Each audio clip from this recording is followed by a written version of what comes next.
Invest करने का तय किया है। 5 नए मेडिकल। और बड़ी खबर मिल रही है, बीजेपी की एक और लिस्ट जारी हो गई। 91 प्रत्याशियों की लिस्ट जारी कर दी गई है। हालांकि बार बार कहा जा रहा था क्योंकि इन जो बची हुई सीटों पर लगातार विचार विमर्श किया जा रहा था और अब खबर मिल रही है कि बीजेपी की एक और लिस्ट जारी हो गई है। 91 प्रत्याशियों की लिस्ट जारी कर दी गई है। तो बड़ी खबर इस वक्त की है क्योंकि लगातार 91 प्रत्याशियों की जो लिस्ट जारी की गई है, लगातार इसको लेकर मंथन किया जा रहा था। अनामिका हमारी सहयोगी फोन लाइन पर जुड़ गई हैं। अनामिका, 91 प्रत्याशियों की लिस्ट जारी कर दी गई है, क्या जानकारी?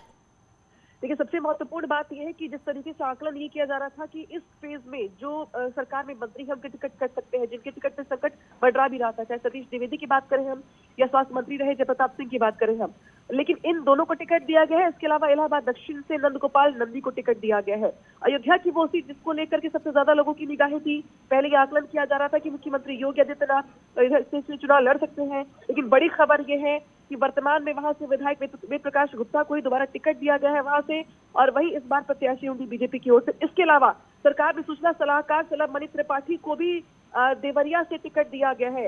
काफी लंबे समय से यह आकलन किया जा रहा था कि इस बार चुनावी मैदान में उतर सकते हैं वो, तो ये जो लिस्ट जारी की गई है जिसमें देवरिया से शलभ मणि त्रिपाठी को टिकट दिया गया है। इसके अलावा महत्वपूर्ण बात है कि बहराइच से अनुपमा जायसवाल जो कि सरकार में मंत्री भी रही है, हालांकि बाद में उनको मंत्री पद से हटा दिया गया था, अनुपमा जायसवाल को टिकट दिया गया है। इसके अलावा मोटे तौर पर ये देखा जा रहा है कि बहुत ज्यादा बदलाव हम इसमें बहुत नहीं देख पा रहे जिसमें टिकट काटे गए हों।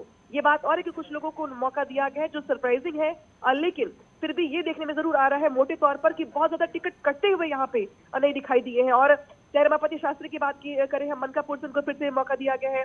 इसके अलावा करनैलगंज से अजय कुमार सिंह, इटवा से सतीश चंद्र द्विवेदी जो कि सरकार में मंत्री है, उनको टिकट दिया गया। डुमरियागंज से राघवेंद्र प्रताप सिंह, कप्तानगंज से चंद्र प्रकाश शुक्ला, यानी कि ये वो चेहरे हैं, ये वो नाम है जो पार्टी के लिए भरोसेमंद रहे हैं, विधायक रहे हैं। कैंपियरगंज से जैसे फतेह बहादुर सिंह, तो ये वो नाम है जिसपे पार्टी ने एक बार फिर से भरोसा जताया है। और इस बार भी कम से कम मोटे तौर पे जो मैं आकलन कर पाई हूँ, देख पाई हूँ, वो समझ में आ रहा है कि पार्टी ने बहुत ज्यादा टिकट वर्तमान में काटे नहीं है लोगों के, बशर्ते इसके कि पुराने मंत्रियों पर ही एक बार फिर से भरोसा जताया है।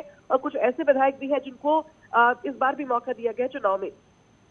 बिल्कुल अनामिका, और ये लगातार कहा जा रहा था क्योंकि जो बची हुई सीटें थी उस पर लगातार मंथन भी किया जा रहा था। देवरिया सीट की आप बात कर रही हैं, शलभ मणि त्रिपाठी को वहां से टिकट दिया गया है। हालांकि शलभ मणि त्रिपाठी, वाकई ये भी कहा जा सकता है कि जिताऊ उम्मीदवार को टिकट दिया गया है क्योंकि लगातार ये मंथन भी किया जा रहा था। अनामिका, देखिए, सबसे बड़ी बात है कि पिछले दिनों अगर बात की जाए तो वैसे तो यह आकलन 2017 के चुनाव में ही किया जा रहा था कि शलभ मणि त्रिपाठी उस वक्त विधानसभा चुनाव में मैदान में उतरेंगे, लेकिन किसी कारणवश उनको उस वक्त टिकट नहीं मिल पाया था। लेकिन आज की बड़ी खबर यही है इस पूरी लिस्ट में कि अगर हम हाई प्रोफाइल सीट की बात करेंगे, चाहे अयोध्या की बात करें, हम देवरिया की बात करें या गोरखपुर के लिए जिस तरीके से नामों का ऐलान हुआ है, इसके बाद कुछ मंत्रियों के साथ साथ शलभ मणि त्रिपाठी जो कि सरकार में सूचना सलाहकार हैं, मुख्यमंत्री के कार्यालय से जुड़े हुए हैं, लगातार सरकार का कामकाज देख रहे हैं, इस बार वो चुनावी मैदान में उतरेंगे और ताल ठोकेंगे देवरिया सीट से। इसके अलावा अगर बात की जाए तो सुभाष राय, ये चेहरा जो मुझे दिखाई दे रहा है, जो पिछले दिनों समाजवादी पार्टी छोड़कर दिल्ली में इन्होंने बीजेपी में शामिल हुए थे, जलालपुर से विधायक थे, अब इनको बीजेपुर से उसी सीट से प्रत्याशी बनाया गया है। तो ये भी यहाँ पर जरूर देखने में मिल रहा है कि जो दल बदलू है, जिन्होंने दल बदल के बीजेपी का दामन थामा है, पार्टी ने उनको मौका दिया है और वहां से चुनाव लड़ने के लिए टिकट भी दिया है। इसके अलावा गैसडी सीट से शैलेंद्र कुमार शैलू जो कि 17 के चुनाव में चुनाव जीते थे, विधायक थे, वहां से एक बार फिर से उनको पार्टी ने मौका दिया है। ठीक वैसे ही बलरामपुर से पलटू राम जो कि विधायक है, मौजूदा विधायक है, उनको मौका दिया गया है। गोंडा से प्रतीक भूषण, ब्रिजभूषण सिंह के लड़के प्रतीक भूषण, उनको गोंडा से टिकट दिया गया है।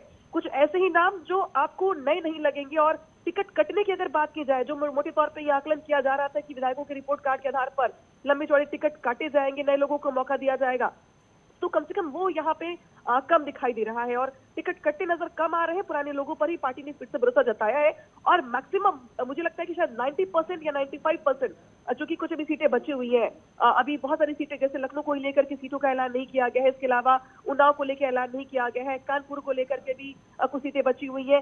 तो कुछ सीटों पर प्रत्याशियों के नामों की घोषणा नहीं की गई है, लेकिन अब तक जितने नाम सामने आए हैं उसमें मुझे लगता है कि 95% मंत्रियों को एक बार फिर से मौका दिया गया है।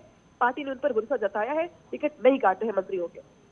बिल्कुल और लगातार ये कहा भी जा रहा था कि जब नामों को लेकर चर्चा की जा रही थी तो लगातार उनके रिपोर्ट कार्ड भी देखे जा रहे थे और वाकई अनामिका जैसा कि अभी आप बता रही हैं कि बहुत ज़्यादा टिकट इसमें कटा भी नहीं है और बहुत ऐसे नए उम्मीदवार को मौका भी नहीं मिला है, यानी जो पुराने हैं उनको ही वापस से भरोसा जताते हुए टिकट दिया गया और चुनावी मैदान में उतारा गया है। अनामिका बिल्कुल, देखिए पार्टी की बात समझ रही थी कि अगर इस तरीके से टिकट लंबे चौड़े पैमाने पर काटे जाएंगे तो शायद इससे ये संदेश जाएगा, ये स्वीकार करने के लेने के जैसा होगा कि वाकई में 5 साल कोई काम नहीं कर पाए विधायक और सरकार के मंत्री काम नहीं कर पाए। लेकिन पार्टी ने टिकट ना काट करके 2 चीजें की है। पहला तो ये कि जिसका वो टिकट काटते वो नाराज होते और शायद क्षेत्र में वो उस तरीके से सपोर्ट ना करते, तो एक तो नाराजगी से बची है पार्टी। दूसरी बड़ी बात ये कि संदेश देने से भी बची है कि सरकार में काम हुआ है नहीं हुआ है, विधायकों ने काम किया है नहीं किया है। यानी कि अब जो मौजूदा वर्तमान में मंत्री हैं उनको टिकट 5 साल काम किया और 5 साल काम करने के बाद दोबारा पार्टी ने उनको मौका दिया है। बिल्कुल अनामिका, बड़े चेहरे की अगर बात करें तो बड़े चेहरे में किसको किसको वापस से टिकट दिया गया वो भी जरा हमारे दर्शकों को बता दीजिए। देखिए अगर मोटे तौर पे बात की जाए तो जिस तरीके से सरसरी निगाह से मैं देख रही हूँ 5 से 6 मंत्री हैं इस बार जो इस बार के फेज में जिनको मौका दिया गया है। चाहे रमापति शास्त्री की बात करें हम या इसके अलावा नंद गोपाल नंदी की बात करें, इसके अलावा सतीश द्विवेदी, जयप्रताप सिंह, इनको मौका दिया गया है। इसके अलावा लखनऊ को लेकर के सबसे ज्यादा लोगों की निगाहें लगी हुई थी कि लखनऊ को लेकर के जिस तरीके से रसाकसी चल रही थी, समाजवादी पार्टी की ओर से भी जो लिस्ट जारी की गई उसमें भी लखनऊ में किसी भी प्रत्याशी के नाम का ऐलान नहीं किया गया। बीजेपी की ओर से जरूर जताई जा रही थी कि लखनऊ को लेकर की सीटों का ऐलान आज हो जाएगा, लेकिन इस वर्तमान जो सूची जारी की गई है आज इसमें भी लखनऊ के लिए किसी भी प्रत्याशी के नाम का ऐलान नहीं किया गया है।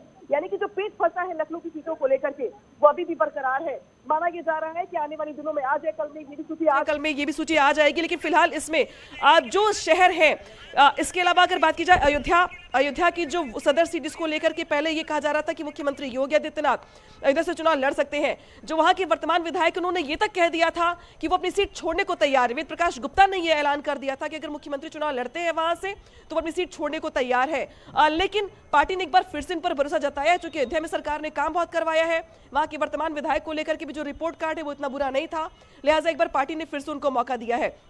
इसके अलावा सरकार के तमाम मंत्रियों को मौका दिया गया है और मोटे तौर पे जो मैं देख पा रही हूँ राजेंद्र प्रताप सिंह मोती सिंह यानी कि ये भी सरकार में मंत्री, ग्रामीण विकास मंत्री हैं, ये इनको भी टिकट दिया गया है। इसके अलावा देवरिया और गोरखपुर के जो प्रत्याशी हैं बहुत ज्यादा परिवर्तन नहीं किया गया है। हालांकि मैं इस बात को लेकर के आकलन कर रही थी कि जो अब संजय निषाद की पार्टी है, निषाद पार्टी से गठबंधन के साथ कौन कौन सी वो सीटें हैं जिस पर गठबंधन के तौर पर प्रत्याशियों के नामों का ऐलान किया गया है।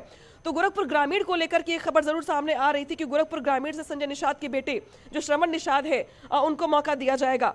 तो ये भी अपने आप में मैं जरूर इसको लेकर के आकलन कर रही हूँ कि क्या वाकई में निषाद पार्टी के साथ जो गठबंधन की सीटें हैं वो कौन कौन सी हैं। लेकिन मोटे तौर पर जिन लोगों ने समाजवादी पार्टी छोड़कर बीजेपी में शामिल हुए हैं उनको टिकट दिया गया है। उतरौला से राम प्रताप शशिकांत वर्मा को टिकट दिया गया है। इसके अलावा मेहनौन से विनय कुमार द्विवेदी को टिकट दिया गया है।